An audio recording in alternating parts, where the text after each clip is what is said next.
My name is Cassandra Monroe.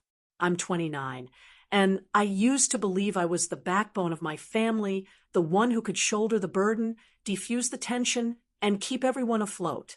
That delusion shattered in our dining room on an ordinary Tuesday afternoon with my phone vibrating in my pocket and my car keys digging into my hips so deep they left a mark.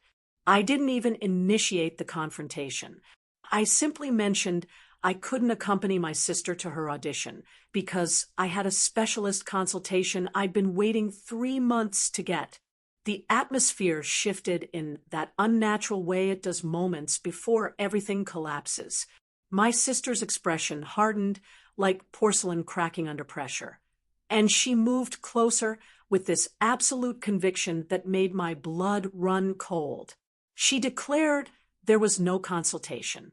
She insisted I was fabricating excuses. No specialist. You're taking me to my audition. For a heartbeat, I wondered if she'd somehow accessed my medical records or if she genuinely believed her own narrative, as if truth was whatever kept her center stage. I refused anyway, and that's when the plate exploded. Not accidentally, not a fumble, but an intentional slam against the table edge, like the noise itself was designed to punish my defiance. Then my mother's voice sliced through the ceramic fragments, measured and vicious simultaneously, informing me not to be self-centered because my sister's opportunities mattered more. She didn't inquire about which specialist. She didn't ask why my voice was trembling. She didn't even glance at me the way you look at someone you cherish. I didn't fight back. I didn't beg. I didn't reveal what I discovered during my self-examination or how many weeks I'd been suppressing the terror gnawing at me. I simply grabbed my jacket and left because in that precise instant I comprehended something I'd refused to acknowledge for years. They weren't requesting support. They were demanding surrender. And the devastating part was I was about to discover they'd already stolen more from me than my time. If you've ever experienced your own well-being being dismissed as an inconvenience, you already understand the kind of fury that accumulates when you finally stop pleading to matter. After I walked out, I sat in my vehicle for several minutes with my palms pressed against the dashboard, inhaling like I just sprinted up multiple flights. And I understood the argument wasn't actually about transportation to an audition. It never had been. It was about the function my family had designated me decades ago. I was raised in a household where my sister's abilities were treated like a family enterprise, and my requirements were treated like static in the background. When she began receiving recognition for her dancing, everything transformed. Weekends became workshops and competitions. Holidays became networking opportunities that somehow always involved transporting her somewhere, funding something, applauding for something, relinquishing something. I learned to be undemanding because undemanding earned you acknowledgement. I learned to be accommodating because accommodating earned you tolerance. By the time I completed college, I was already the one who resolved issues silently while everyone else celebrated her next achievement. I earned grants, maintained employment, finished my education, and established a reliable career in data analysis at a healthcare technology firm, the kind of position where you identify irregularities, warnings, and deceptions concealed in documentation. My parents enjoyed labeling me the fortunate one because I had consistent income and healthcare coverage, as if security meant I didn't warrant attention. Then my mother lost her position after department consolidation, and within days the atmosphere in our home shifted from privilege to obligation. It began incrementally. Could you assist with the utility payment just for this cycle? Could you handle food expenses until we stabilize? I agreed because I was conditioned to agree, because family supports family, because I didn't want to be the catalyst for everything unraveling. But one cycle became perpetual cycles. Soon I was covering the rent temporarily, vehicle registration, my father's data plan, and somehow my sister's training, too. Private choreography sessions, masterclasses, streaming subscriptions, competition deposits, all presented as essential investments for her trajectory. Every time I wavered, I received the same manipulation wrapped in affection. You're thriving so well. You can manage it.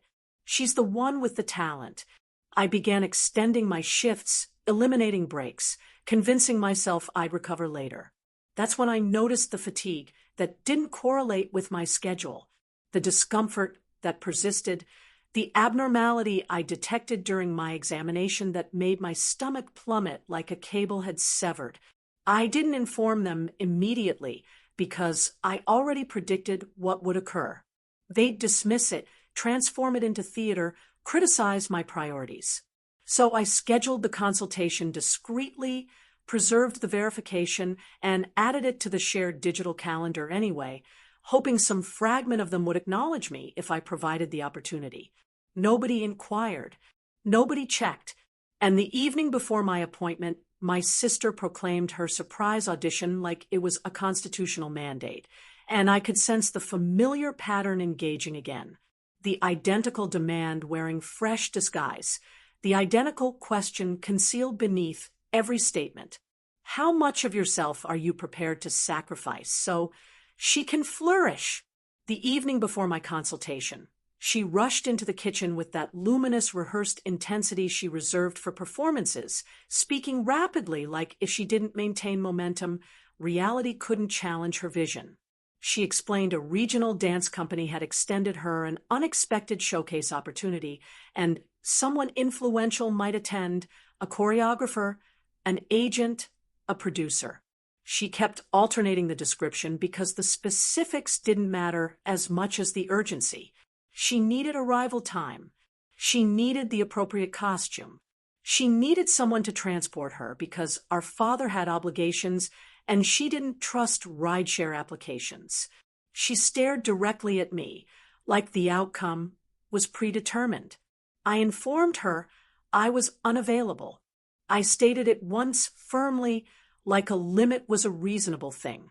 Her brightness vanished. She stepped forward, fixed her gaze, and spoke like she was correcting a mistake. There's no specialist consultation. You're taking me to my audition. For an instant, I questioned if I'd misunderstood her because my calendar had alerted me repeatedly that morning, and I'd confirmed the appointment was documented. I retrieved my device and displayed the confirmation message, the scheduled time, the facility address, the medical contact information, everything. She didn't even examine it. She simply dismissed it and claimed I was creating obstacles, that I consistently discovered methods to sabotage her critical moments, that if I cared about her, I would demonstrate it. My mother emerged from the bedroom, already aggravated, like she'd been anticipating justification, to resent me. She didn't inquire what type of consultation it was. She didn't ask why I appeared exhausted. She simply supported her immediately, like she always did. And when I refused again, my sister seized the plate on the counter and hurled it against the table edge. It fragmented into glittering shards, and the sound reverberated through the dining room like a threat. My father tensed, but didn't intervene. My mother's voice became frigid, almost detached, like she was declaring a reality. Don't be self-centered. Your sister's opportunities matter more. That was the instant something within me became still. Not sorrowful still, but lucid. I comprehended they weren't confused. They weren't oblivious. They were selecting. I collected my belongings, stepped past the broken porcelain, and moved toward the exit. My sister screamed that I'd regret this. My mother stated if I departed, I wasn't welcome to return. I didn't look back. I drove to a convenience store parking area several blocks away and simply remained there, hands trembling, attempting to regulate my breathing, instructing myself to concentrate on tomorrow. Then a notification appeared on my device from my banking application, the type of alert I typically examined for professional purposes. It was an account inquiry under my identification. I hadn't requested anything. My chest constricted. I accessed my financial monitoring and discovered a new account I didn't recognize. A credit facility with a balance that made my stomach drop. I selected the details, and the mailing address registered was my parents' residence. Another section revealed a recent transaction labeled as compensation to something resembling a performance arts organization. My pulse thundered in my skull as I scrolled, and additional charges materialized. Competition deposits, costume purchases, monthly platforms I'd never authorized. The aggregate escalated rapidly, like someone had been extracting from me in calculated increments for an extended period. I considered my mother informing me I could manage it. I considered my father appearing powerless. I considered my sister demanding my availability like it was obligatory. And suddenly that shattered plate in the dining room didn't seem like the first thing that fractured that evening. It seemed like the first thing I could finally perceive. I didn't react emotionally. I didn't contact them. I executed what I'd been trained to do in my profession. I began securing everything. I suspended my cards. I modified my credentials. I activated security alerts. And as I observed those verifications arriving sequentially, I understood the reason they were so anxious about me missing her audition wasn't affection. It was dominance, and I just reclaimed it. I barely rested. Every time I closed my eyes, I heard the crash of porcelain and my mother's voice informing me my well-being was secondary. And then I'd awaken abruptly and verify my device again, like the figures might mysteriously alter. By dawn, I had two priorities in my mind, and neither one was negotiable. One was medical, the other was protection. I drove to the medical facility alone, parked in the structure, and sat there for a moment, staring at the dashboard, attempting to convince my hands to stop trembling. Inside, everything smelled like antiseptic and brewing coffee, and the reception area was filled with people pretending not to be frightened. When they announced my name, my throat constricted in a way that had nothing to do with anxiety. I kept thinking about how effortless it would have been to reschedule and perform Supportive Sister. How uncomplicated it would have been to maintain harmony. I also kept thinking about that credit inquiry and the way my sister looked at me when she declared there was no consultation, like she required that to be accurate because reality would demand something from her. The medical assistant requested the standard information, and I responded with a composure I didn't possess. Then the physician examined me, requested imaging, and the hours dissolved into sterile corridors and professional voices. The initial results weren't a conclusive determination, but they were sufficient to make my stomach turn. Additional testing required, a tissue sample, terminology like concerning and irregular delivered with gentle expertise that couldn't diminish what they signified. I returned to my vehicle, feeling hollow, like reality had shifted slightly and my body hadn't adjusted. My phone illuminated before I even activated the engine. My father had transmitted a series of messages. "Where are you?" Natasha had to use a taxi service. "Do you comprehend how embarrassing that was for her? You consistently do this when she requires you." My sister left an audio message sobbing, not because she was concerned about me, but because she claimed I'd destroyed her significant opportunity. Then my mother contacted me, and when I answered, her voice was sharp with anger. She stated I'd humiliated the family. She stated I was theatrical and ungrateful. She stated if I continued behaving like this, I'd regret it. I informed her I discovered the accounts. I informed her I discovered the credit applications. There was a pause, a fractional instant of silence where I could almost hear her recalculating. Then she laughed, a brief, harsh sound, and claimed I was fabricating things. She stated I was indebted to them for everything they'd provided for me. She stated I was fortunate I had employment that compensated so generously, and if I attempted to accuse her of anything, she'd ensure everyone understood I was lying. And then she stated the phrase that finally pushed me past fear into something colder. If you don't return home and repair this, don't bother returning home at all. So I didn't. I drove directly to my colleague Simone's apartment, the one person I trusted to not transform my suffering into a transaction. Simone opened the door, took one look at my expression, and didn't ask me to justify anything. She simply pulled me inside, seated me down, and made me consume water because I'd forgotten my body was still a body. While she prepared soup I couldn't taste, I logged into everything again and initiated the protection protocol like it was a case analysis. I modified every credential. I eliminated shared permissions. I suspended my credit with the monitoring agencies.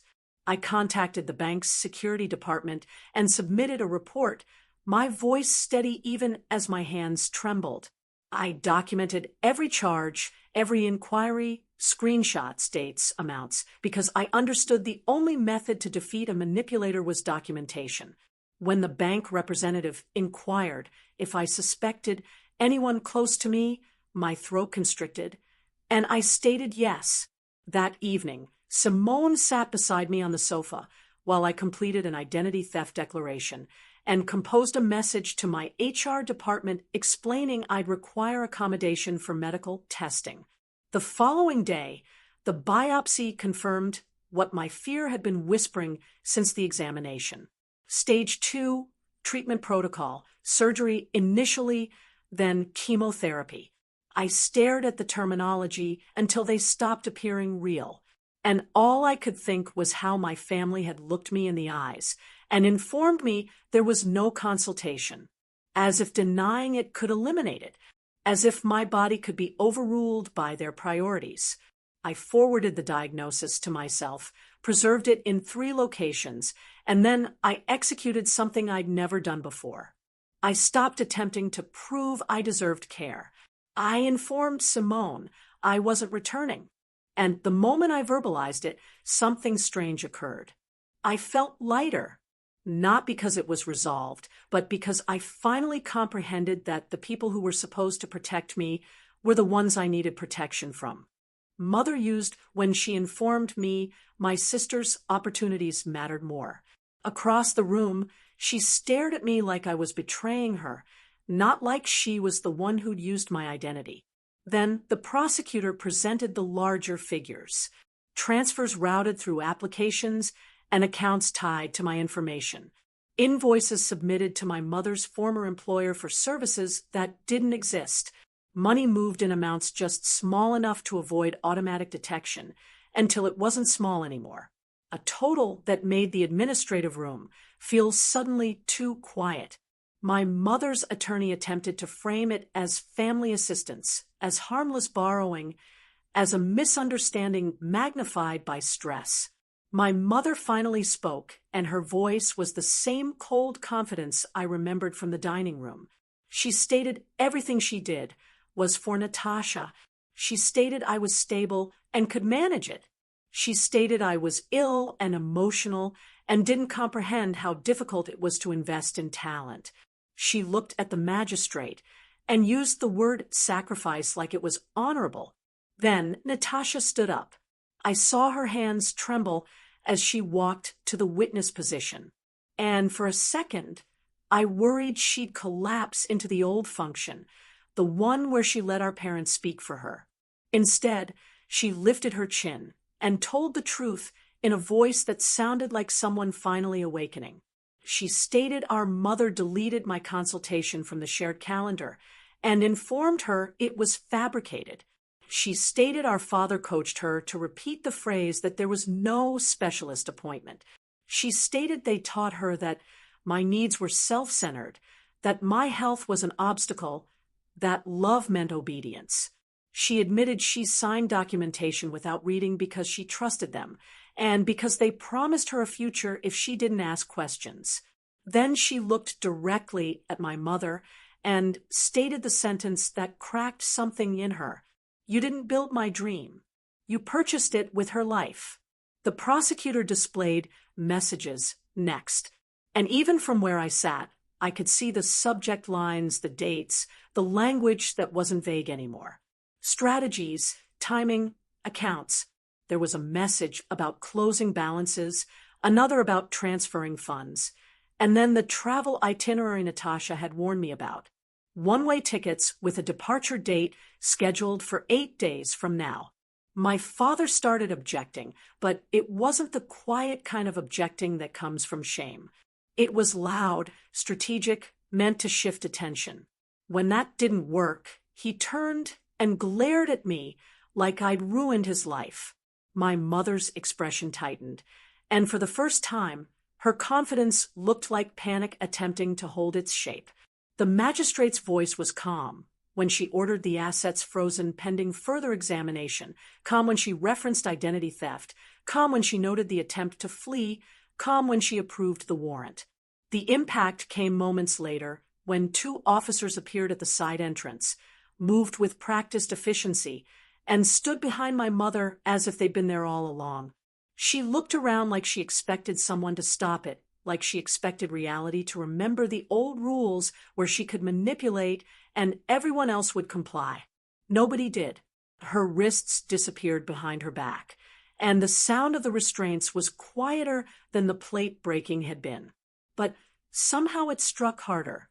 My father lunged forward, screaming that we were ungrateful, that we were destroying the family, that Natasha was throwing away her future. Natasha didn't cry. She just stood there and said with a steadiness I didn't know she had, "You destroyed it the moment you decided my spotlight mattered more than her life."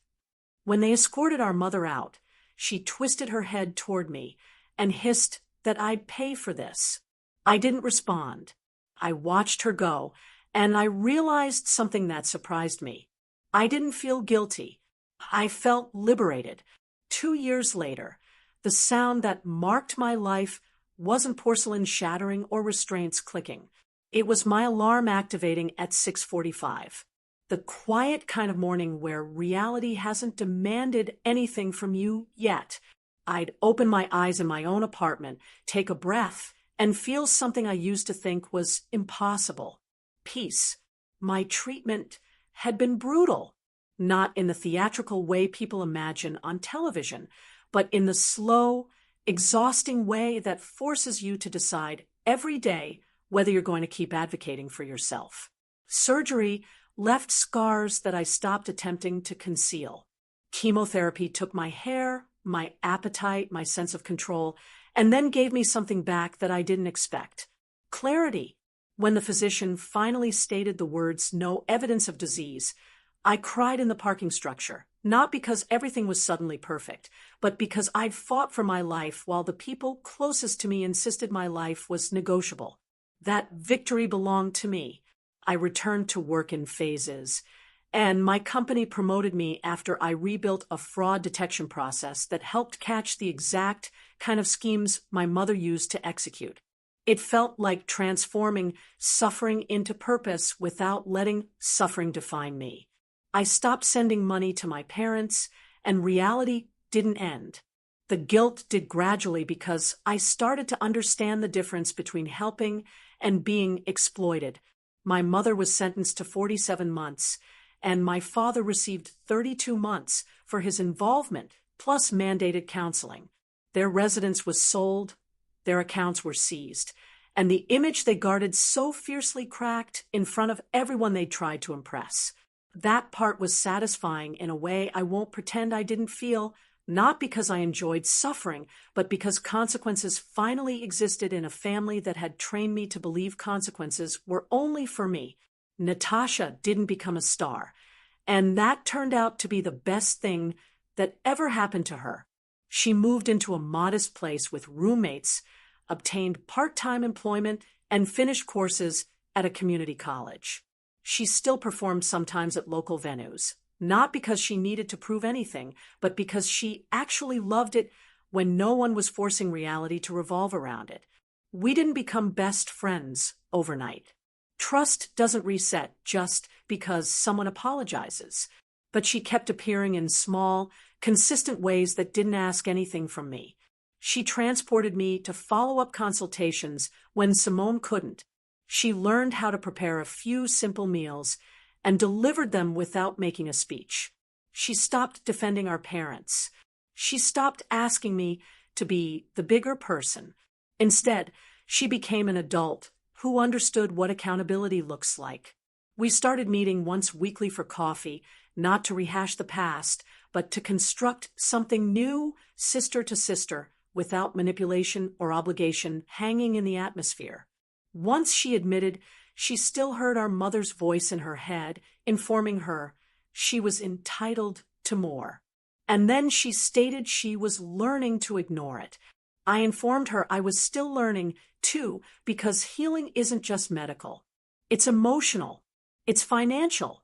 It's the slow work of undoing the belief that love must be earned through suffering. On the anniversary of my remission, Simone came over and we made a modest dinner. Nothing elaborate, just food and laughter and the kind of warmth that feels genuine because nobody is performing. Natasha brought a small dessert with a single candle and didn't call it a celebration of my strength. She called it what it was, a reminder that I chose myself and survived. And that's the lesson I wish someone had taught me before I ever had to walk out of that dining room. If a person demands you sacrifice your health, your safety, or your future to prove you love them, that isn't love. That's control wearing a familiar face. Boundaries aren't selfish. They are the distinction between a life you own and a life someone else consumes. If you've ever had to leave someone behind to save yourself, I want you to know this. Choosing yourself is not betrayal. Sometimes it's the only way you get to survive. At Narrative Truths, our team is dedicated to creating powerful, meaningful content that explores deep human emotions and conflicts. All of our stories are entirely fictional and are designed to deliver valuable lessons and thought-provoking narratives for our audience. This story highlights the importance of establishing boundaries and recognizing toxic family dynamics, especially when personal health and dignity are at risk. It teaches that prioritizing self-respect is not selfish, but essential for survival and growth through consequences and accountability. The story encourages viewers to reflect on fairness, responsibility, and the true meaning of family.